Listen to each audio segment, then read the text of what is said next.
Então, boa tarde a todos. Agradecer naturalmente ao Ricardo e à Cristina o convite para estar aqui a falar uma apresentação eminentemente prática sobre a utilização desta nova combinação de medicamentos que temos para o tratamento dos doentes com síndrome de insuficiência cardíaca.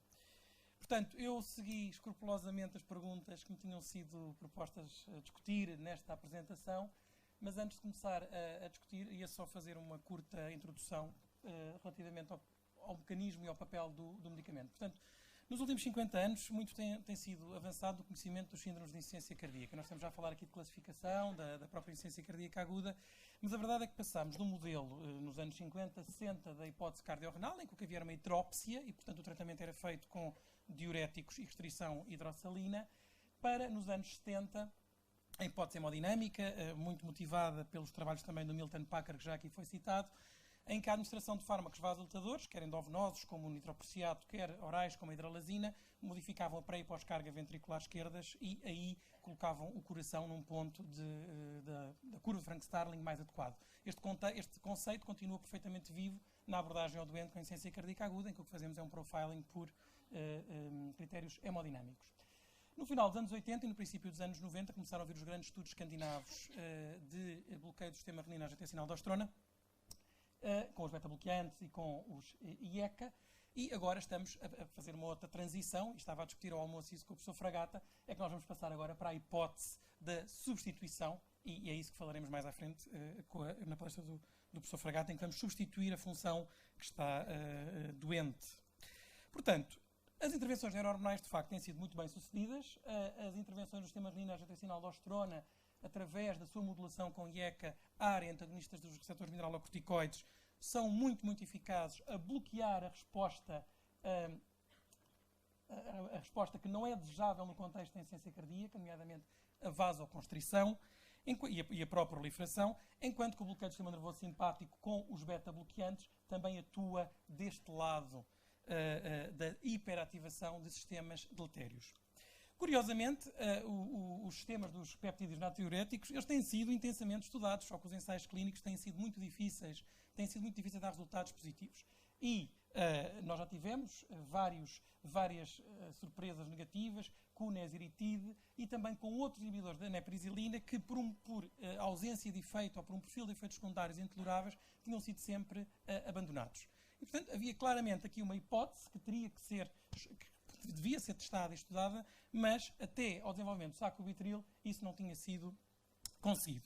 Portanto, sabemos que o impacto prognóstico desta modulação neurohormonal é muito relativo, lembrem-se sempre dos beta-bloqueantes, dos antagonistas dos receptores mineralocorticoides e também dos fármacos que bloqueiam o sistema renina-angiotensina-aldosterona, mas parecia que havia mais para conseguirmos com esta família de fármacos. E, de facto, as tentativas que tinham sido feitas, nomeadamente com o amapatril e com o amapatrilato, que é o seu metabolito ativo, de facto, a inespecificidade da sua inibição levava a que os níveis de bradicinina disponíveis eram intoleráveis, nomeadamente causavam dilatação de mucosas, nomeadamente o angioedema. E, de facto, o grande salto terapêutico foi o desenvolvimento de um inibidor específico da neprisilina, que aconteceu com o sacubitril. Portanto, finalmente conseguiu-se uma modulação neurohormonal sinérgica, em que se faz o bloqueio do sistema renina-angiotensina-aldosterona com o antagonista do receptor da angiotensina, largamente estudado no contexto da insuficiência cardíaca, que é o valsartan, e, por outro lado, finalmente, uma modulação ativa do sistema dos peptídeos natriuréticos através do sacubitril, e com isto conseguiu-se o quê? Conseguiu-se finalmente ter um aumento do efeito prognóstico do bloqueio neurohormonal combinado do sistema renina-angiotensina-aldosterona com o sistema dos peptídeos natriuréticos, que vemos que acaba então por ter a magnitude da redução de mortalidade que tínhamos conseguido com os beta-bloqueantes.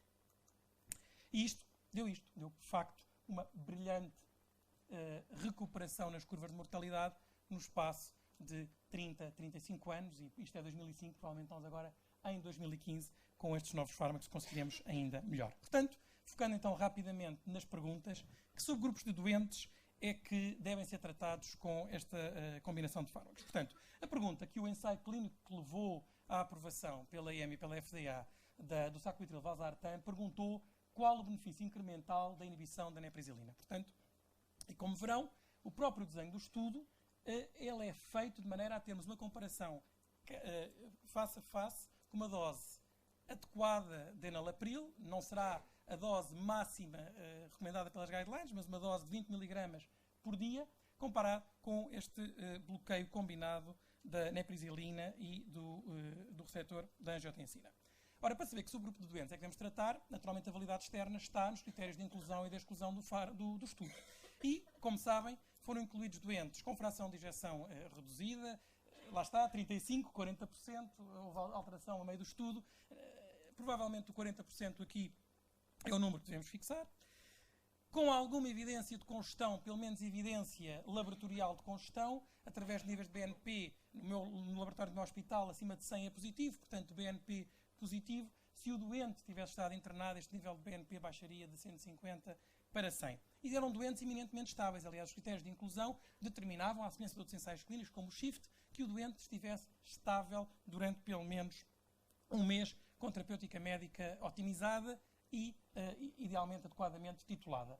Que tipo de doentes é que foram incluídos? Portanto, essencialmente homens, como seria de esperar nesta população, em que há uma maior predominância de etiologia isquémica, 2/3 dos doentes em classe NIA 2, 1/3 dos doentes em classe NIA 3. Salienta-se ainda aqui o nível médio de BNP, que é o que eu uso, e portanto é o que me diz mais, de 255, portanto os doentes realmente com BNP relativamente elevados, e uma utilização baixa para parâmetros europeus de antagonistas mineralocorticoides. Aliás, como vimos, a doutora Brenda mostrou os dados europeus e a média andará à volta dos 60, 70% de utilização. E CRT apenas em 7% dos doentes. Se nós tentarmos extrapolar na nossa clínica do dia-a-dia qual é a proporção de doentes que seria elegível para ser medicados com sacubitril/valsartan, todos teremos este número. Eu também tenho uma ideia deste número. John Cleland fez esta análise na sua clínica. E, de facto, aplicando estritamente os critérios, ele encontrou 1 em cada 5 doentes elegível para o sacubitril/valsartan, utilizando todos os critérios de inclusão e exclusão do paradigma. Se não se considerar a dose máxima de enalapril, porque muitos dos nossos doentes não estão, de facto, com 10 mg 2 vezes por dia de enalapril, ou uma dose equipotente, a verdade é que este número aumenta para 58% a 60%. Portanto, eu antes de fazer esta apresentação estive a discutir lá localmente qual é que era a nossa percepção, e a nossa percepção, que também está em linha do que tem vindo a ser publicado pelos estudos norte-americanos, é que à volta de 50% será o subgrupo de doentes elegíveis para a terapêutica. E as recomendações da Sociedade Europeia de Cardiologia, como sabem, são mais restritivas. Portanto, as recomendações dizem que se o doente estiver sintomático e com uma fração de ejeção inferior a 35%, e se tolera IECA ou ARA2, então o doente deverá fazer a troca para o ARNI, com umas notinhas a dizer que deve ter BNP positivo e deverá estar medicado com uma dose adequada de enalapril ou equivalente. As recomendações norte-americanas são mais liberais e dizem, e este documento foi publicado há cerca de uma semana pelo professor Clyde Yancey, que diz que todos os doentes com insuficiência cardíaca com fração de ejeção reduzida, portanto, há várias estratégias. Se os doentes estiverem estáveis em IECA e em classe 2 ou 3, então devem ser trocados para um antagonista, para um ARNI. E o texto, classe 2 ou 3, doentes que podem tolerar um IECA devem transitar então para o ARNI. Portanto, de facto, são mais liberais. A EMA e a FDA não colocaram uma norma relativamente ao BNP. Há quem discuta se, muitos destes doentes terão BNP elevado e, portanto, não vale a pena estar a gastar o dinheiro do BNP, porque eles eventualmente terão o BNP elevado. Portanto, primeira pergunta. Segunda, utilização apenas em doentes sintomáticos. Bem, a ideia é sempre, quando vem um fármaco novo, devemos guardá-lo para os doentes mais graves. Vocês já viram esta figura múltiplas vezes, é uma adaptação da figura do Mikhail Georgiev, que diz que mesmo doentes com classe funcional 2 têm eventos, essencialmente morte súbita e internamentos por insuficiência cardíaca, que impactam no seu prognóstico. E eu, quando o Ricardo me pediu para fazer esta apresentação e fez esta pergunta, eu fui ver, mas o que é que a literatura diz sobre os doentes NIA 2? E nós temos 2 bons estudos em classes funcionais menos avançadas. Temos o MADI de CRT, que inclui inclusivamente doentes em classe NIA 1, e temos o ênfasis, Epler nona versus placebo em doentes em classe 2. E, de facto, a verdade é que, olhando aqui para as curvas do ênfasis, 40% dos doentes em classe NIA 2 têm um evento cardiovascular major, mortalidade ou internamento por insuficiência cardíaca. Portanto, os doentes são estáveis, mas o prognóstico não é assim tão estável. E são doentes com uma carga em termos de doença bastante importante. Nós, enquanto médicos, temos a tendência de achar que o doente em classe 2 é um doente mais estável, de baixo risco, o que nos leva à nossa inércia em estar a mudar a terapêutica, que pode levar a efeitos secundários, a mais consultas, mais titulação. Mas a realidade é que estes doentes em classe NIA 2, mesmo toda a evidência que temos prévia em fármacos, em estudos que incluam exclusivamente este tipo de doentes, é que a doença é realmente progressiva. E quando olhamos para as análises pré-especificadas de subgrupos que estão publicadas no paper principal do Paradigm, nós vemos que há uma interação estatisticamente significativa entre a classe funcional e o prognóstico, quer a mortalidade cardiovascular, quer o endpoint primário do estudo, que foi a morte e internamentos com insuficiência cardíaca descompensada. Se nós pensamos, ok, nós vemos que como eram mais doentes, a precisão da estimativa é melhor, portanto até temos mais segurança neste resultado, mas isto não é inédito.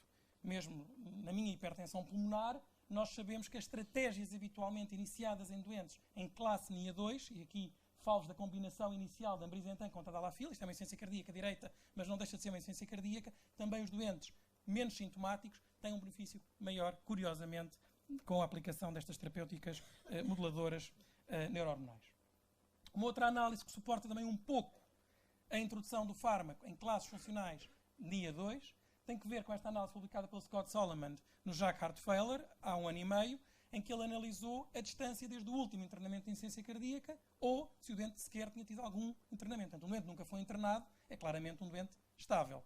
Mas não houve qualquer interação para qualquer um dos endpoints relativamente ao efeito do fármaco versus a distância do internamento, se é que ele existiu. Portanto, é mais um dado que suporta o facto de que estes doentes provavelmente beneficiam mesmo em classe funcional 2. Agora, muito prático, como iniciar e titular as doses. Portanto, este documento publicado pelo Clyde Yancey a semana passada tem uma belíssima tabela que diz os 10 mandamentos, entre aspas, os 10 princípios para tratar doentes com insuficiência cardíaca com fração de ejeção reduzida. E, primeira, logo, como é que nós devemos implementar a terapêutica médica otimizada? 2 focos fundamentais. Iniciar, trocar quando tem que ser e titular a medicação. Portanto, a ideia crítica é que nós temos um número de receptores em cada doente, que varia de doente para doente, e nós temos de descobrir em cada doente individualmente qual é que é a dose de medicação que vai conseguir ter o efeito farmacodinâmico mais relevante.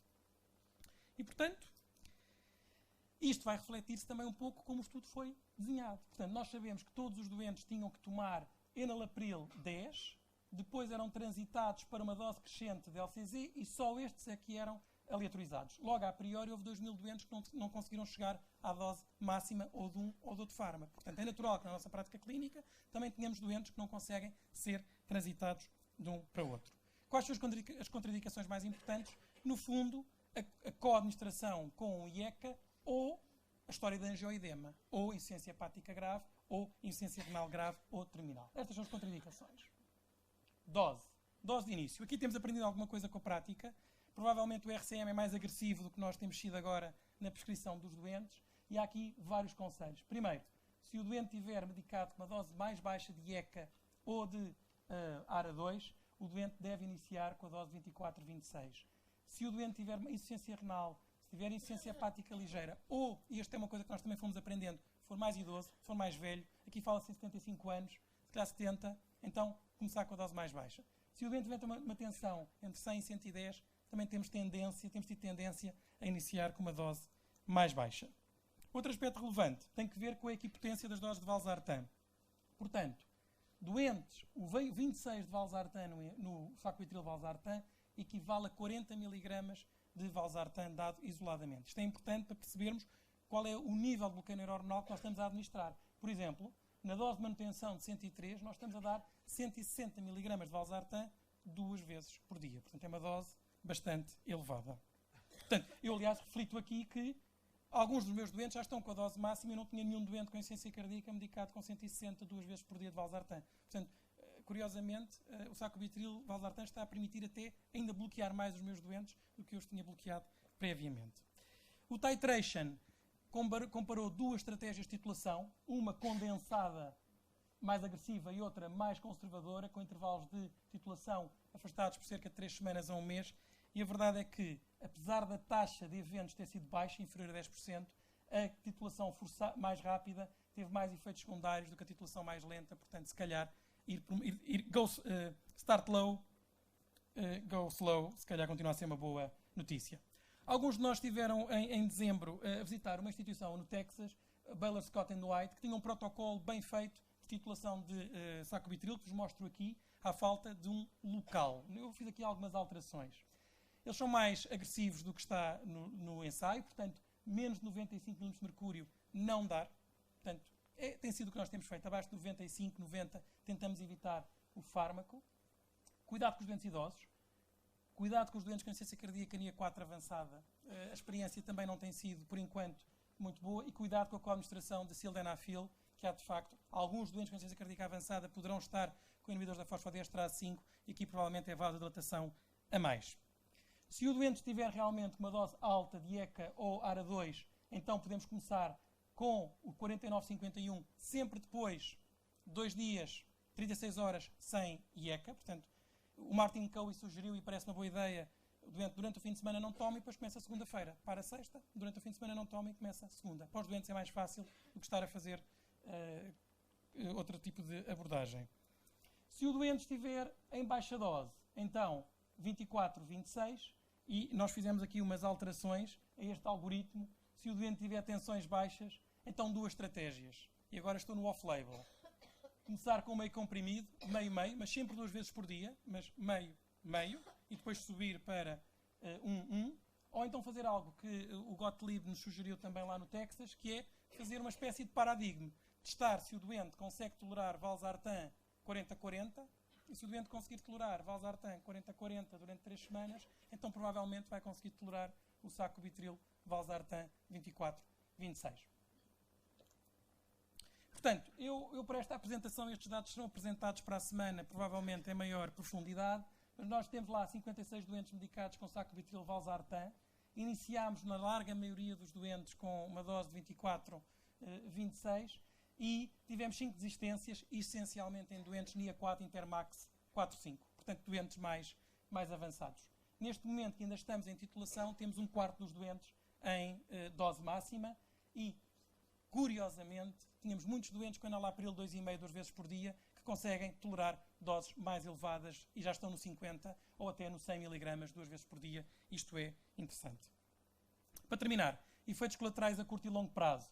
O efeito secundário mais comum é a hipotensão e estes esquemas de titulação e estes alargamentos de intervalos tentam vencer esse obstáculo e temos visto isto também na prática clínica. Nós temos doentes com melhoria da função renal à medida que estão medicados com sacubitril valsartan. Isto é importante, particularmente porque temos medo da interação com os antagonistas de receptores mineralocorticoides, mas a verdade é que parece que a incidência de hipocaliemia é maior até nos doentes medicados com enalapril do que nos doentes medicados com sacubitril valsartan. E, portanto, a nossa experiência tem sido de observação de melhorias na função renal nestes doentes, mas temos muito poucos doentes e pouco tempo de seguimento. Finalmente, a neprisilina poderá ter uma interação com a degradação da proteína amiloide no cérebro e existe a ideia de que, pelo menos do ponto de vista fisiopatológico, haver associação entre a inibição da NEP e o desenvolvimento de demência. Neste momento, com os doentes anos que existem na literatura, que os estudos não são muito longos, não há sinal de um aumento de risco de demência com esta estratégia e nós sabemos que a insuficiência cardíaca é uma doença rapidamente progressiva, portanto há que sempre pesar o risco-benefício. Como é que se interpreta os valores de BNP? Eu aconselho que naturalmente a neprisilina, degradando o BNP, deixa de ser um bom. Se nós a inibirmos, passamos a ter mais BNP. Portanto, o meu laboratório no hospital já comprou os kits de NT para o BNP e eu, se quiserem saber mais sobre isto, foi publicado este mês na Revista Portuguesa de Cardiologia um artigo de vários KOLs sobre esta temática. O último slide é o algoritmo de seguimento dos doentes com insuficiência cardíaca publicado neste documento Clyde Yancey. É riquíssimo este documento. Eu saliento este quadro que achei realmente interessante. I need help. É um acrónimo, uma mnemónica das razões que dos momentos em que devemos pensar: será que este doente deve ser referenciado? Será que há mais alguma estratégia para este doente? Lembrar-nos do I need help. Poderá valer a pena referenciar o doente para estratégias avançadas, sejam elas transplante ou, como vocês verão com o professor Fragata, sejam elas assistência ventricular mecânica. Obrigado.